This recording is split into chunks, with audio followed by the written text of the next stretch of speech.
तो ये त्रिकालदेव की कॉमिक्स है। त्रिकालदेव की कॉमिक्स लग रहा है ये फर्स्ट कॉमिक्स है। देखते हैं इसकी स्टोरी क्या है। नाजरा खान इसके लेखक है, चित्र और बने सिंह का है। यज्ञ की पवित्र ज्योति प्रज्वलित हो चुकी थी, वातावरण मंत्रोच्चारण से गुजरा था।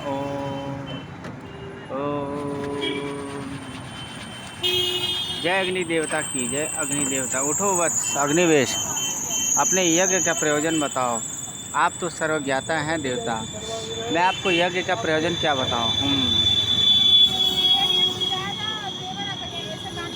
यह लो वत्स, यह दिव्यास्त्र हमारी शक्ति का एक अंश है। जब तक यह इस राज्य में रहेगा तब तक कोई भी बुरी ताकत यहाँ अनिष्ट नहीं मचा पाएगी। लेकिन एक बात का ध्यान है, यदि यह अस्त्र किसी गलत शक्ति के हाथ में पड़ गया तो वह इसकी शक्ति से इस राज्य और मानवता को तबाह कर सकता है। मैं वचन देता हूँ भगवान कि मैं इसे गलत हाथों में नहीं पड़ने दूंगा। चिरंजीवी रहो वत्स।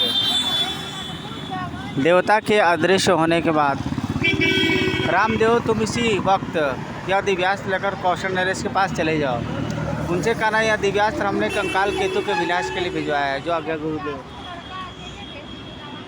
गुरु की आज्ञा पाकर रामदेव अपने कुछ साथियों के साथ कौशल नरेश के राजमहल की ओर चल पड़ा। अभी वे आश्रम से कुछ ही दूर गए थे कि साए साए उफ, यह क्या था मित्र रामदेव। कुछ नहीं, तेज हवा का झोंका था, हमें चलना चाहिए, चलो। दूसरी ओर वह तीव्र हवा का झोंका साए साए ऊंचे पर्वतों से घिरी एक खाई में उतरकर एक गुफा में प्रविष्ट हो गया। अंदर आकर धम धम। कुछ देर बाद आओ कपाल दंश, कहो क्या खबर लाए हो। बहुत बुरी खबर है स्वामी, उस दुष्ट अग्निवेश ने आपके विनाश के लिए एक दिव्यास्त्र प्राप्त कर लिया है। वो उसके शिष्य वह दिव्यास्त्र लेकर कौशल राज्य की ओर रवाना हो चुके हैं। अरे मूर्ख, यह तो कोई बुरी खबर नहीं बल्कि खुशखबरी है। वह दिव्यास्त्र हमारा विनाश नहीं बल्कि हमारे विश्व विजय के सपने को पूरा करेगा। हम अभी जाकर उन सन्यासियों से वह दिव्यास्त्र छीन लेंगे। वह दिव्यास्त्र कभी भी कौशल नगर नहीं पहुंच पाएगा। हा हा हा हा। दूसरी ओर रामदेव और उसके साथी आने वाले खतरों से बेखबर कौशल राज्य की ओर बढ़ते जा रहे थे। तभी साइंस उफ ओह रामदेव, वह देखो क्या है। हे भगवान, यह क्या बला है। तभी एक सर्द ठहाका उन पांचों के खून को जमाता चला गया। हा हा हा हा हा। तुम पांचों में से एक, सिर्फ एक जीवित बचेगा, ताकि वह जाकर उस मूर्ख अग्निवेश को यह बता सके कि यह दिव्यास्त्र मैं ले गया हूँ।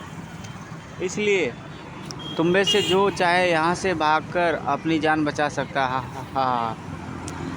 दुष्ट कंकाल केतु, हमारे जीते जी तू इस दिव्यास्त्र को हाथ भी नहीं लगा सकता। मूर्ख, तेरी यह हिम्मत कि तू कंकाल केतु के ऊंचे स्वर में बात करे। कंकाल भक्षी। अगले ही क्षण चीखो पुकार मच गई। उस दैत्य के मुंह से आग निकलने लगी और वहाँ चीखो पुकार मच गई। और देखते ही देखते वे लोग कंकाल की ढेरी में बदल गए।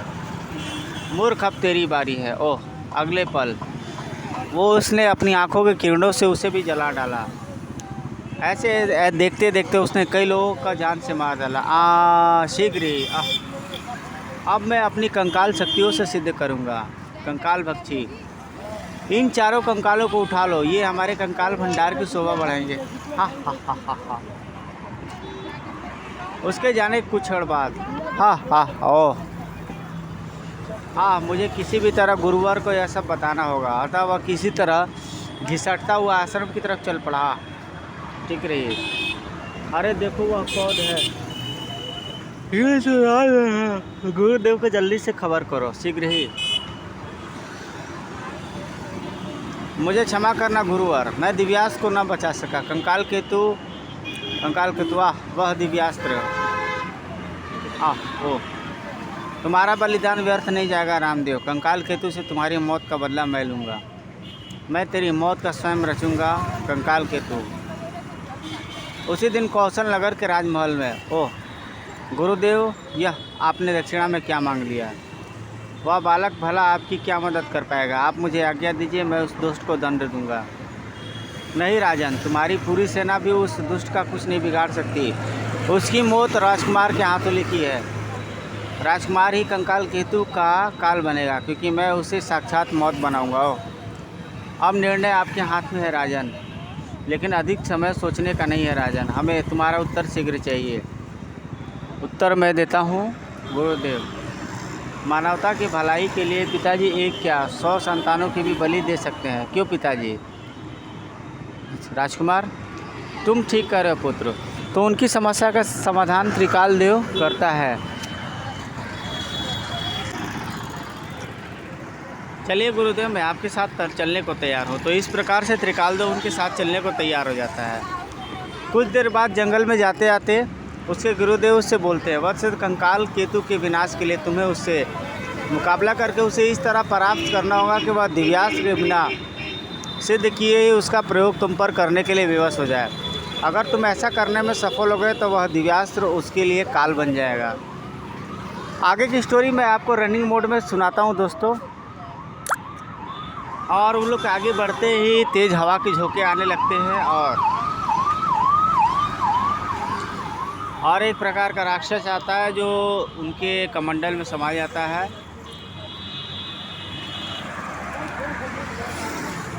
और फिर वो उसे कंट्रोल करके, उसे नियंत्रण में करके फिर अपने रास्ते की तरफ बढ़ जाते हैं। अब इसके साथ ही राजकुमार त्रिकाल देव की शिक्षा प्रारंभ हो जाती है वहाँ पे। ये फर्स्ट कॉमिक्स है। मेरे एक सब्सक्राइबर ने बोला था कि त्रिकाल देव के आप वो कॉमिक्स अपलोड करो जिसमें वो उसे तिकुदे मिलता है और वो शक्तियाँ मिलती हैं। और दूसरी तरफ त्रिकाल देव का मुख्य शत्रु कंकाल केतु भी कुछ शक्तियों को सिद्ध करने में लगा हुआ था।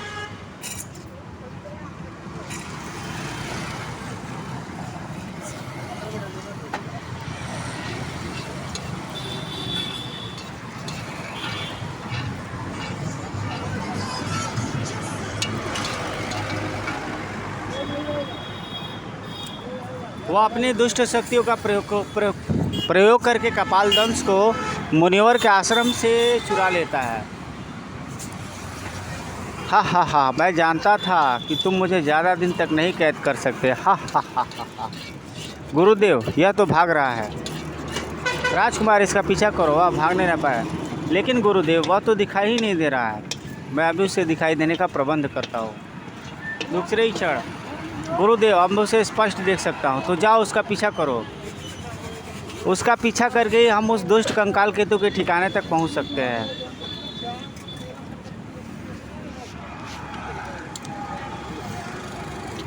इस प्रकार से त्रिकाल देव उसके पीछे लग जाता है।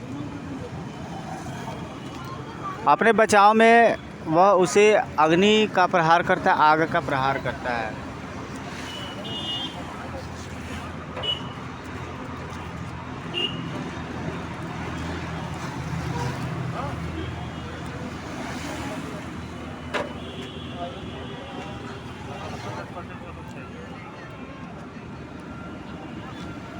स्वामी, राजकुमार त्रिकाल देव मेरा पीछा करता हुआ यहाँ तक आ पहुँचा है।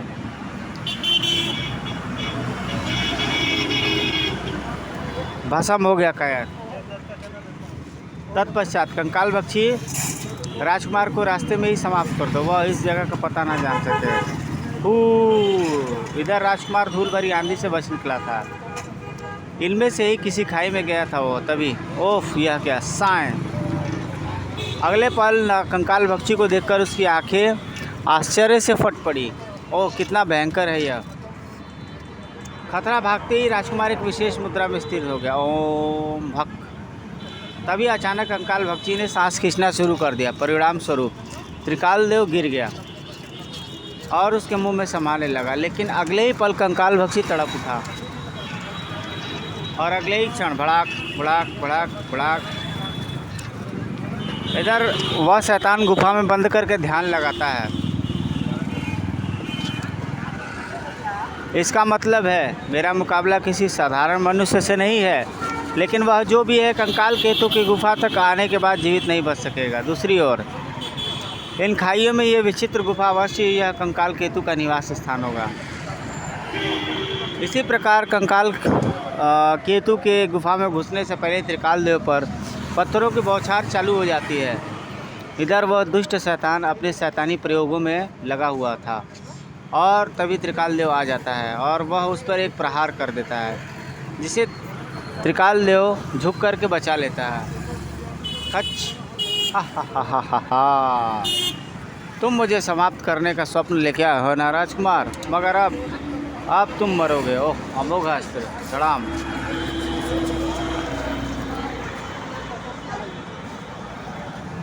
देखता हूँ इस दिव्यास्त्र की शक्ति से तू कैसे बचता है। अगले पल यह देखकर कंकाल के तू भय से काँप उठा। नहीं, यह मैंने क्या किया। अगले पल वह बिजली किसी तेज़ी से पलटकर गुफा से भाग खड़ा हुआ। कहीं नहीं, लेकिन वह उस दिव्यास्त्र से बच न सका। धड़ाक आई शीघ्र ही। ख़त्म हो गया मानवता का दुश्मन, अब मुझे वापस चलना चाहिए। वह उसे समाप्त करने के बाद दोबारा से गुरुवर के आश्रम में पहुंचता है।